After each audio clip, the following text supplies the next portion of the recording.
أعوذ بالله من الشيطان الرجيم. بسم الله الرحمن الرحيم. الحمد لله رب العالمين، والصلاة والسلام على أشرف المرسلين سيدنا محمد وعلى آله وأصحابه وسلم تسليما كثيرا. أما بعد، بركة مدى جمعة Allah maimaita muna.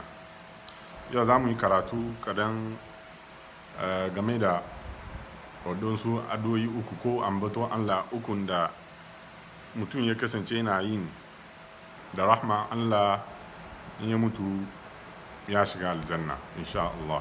Na farko, ji manzon Allah sallallahu alaihi wasallam, mutum yi sallah asbahi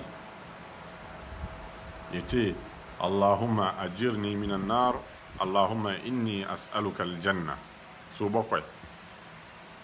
Ya kasance wannan mutum ya mutu sannan maghrib ya shiga aljanna. Maimaita kuma Allahumma ajirni minan nar, Allahumma inni as'aluka aljanna. Ma'anar shi, Allah ka kiyaye ni da wuta, Allahumma inni as'aluka aljanna, Allah ina roƙonka aljanna, so bakwai. Allahumma ka kiyaye ni da wuta, kuma ka Allahumma inni as'aluka aljanna, Allah ina roƙonka aljanna. An ga addu'a biyun ga mutum ya kasance na yi in ya mutu gabanin maghrib da rahma Allah ya shiga aljanna. Addu'a na biyu, subhanallah bihamdihi subhanallah alazim. Mutum ya maimaita wangan ambaton Allah so dari. Ji manzo Allah sallallahu alaihi wasallam, wai Allah ya kankare mishi zunuben shi duka, ko zunuben shi yawan zunuben shi ya kai kaman yawan ruwan teku. Ji manzo Allah sallallahu alaihi wasallam, Allah ya yafe mishi wanga zunubai duka, ya shiga aljanna. Ambato na uku, muka kare sallah, kowane sallah mutum ya kamaci ka manta da jan tasbahinka, subhanallah walhamdulillah Allahu akbar 33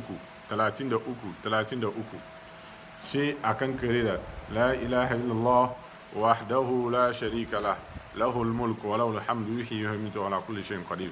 Shi dari mutum ya kasance yana wanga ambaton Allah kowane sallan shi, Allah ya yafe mishi zunubin shi duka, ko yawan zunubin shi kamar ruwan teku ne. Ji manzo Allah sallallahu alaihi wasallam, Allah ya yafe mishi wannan zunubai duka. Don shi musulmi in ya kasance na wanga adoyi ukun ga, ma'anan shi kowane musulmi ya shiga aljanna. Manzo Allah sallallahu alaihi wasallam, Allah ya aiko shi rahma ne a gare mu, wa ma arsalnaka illa rahmatan lil alamin. Allah ya aiko manzo Allah sallallahu alaihi wasallam rahma ne a gare mu, saboda shi ba abin da manzo Allah sallallahu alaihi wasallam ya bari. Ya gwada muna duka hanyoyin da zai shiga da mu aljanna, duka annabi ya gwada muna. Haka nan ne hanyoyin da zai shiga da mu ta Allah ya kiyaye, ya gwada muna. Da shi musulmi kaka bar komi, kai sallah cikin jama'a ne, in kai kawai ne kaka manta da tasbahinka ka ja, don manzon Allah sallallahu alaihi wasallam, wai Allah ya kankare maka zunubi kan duka.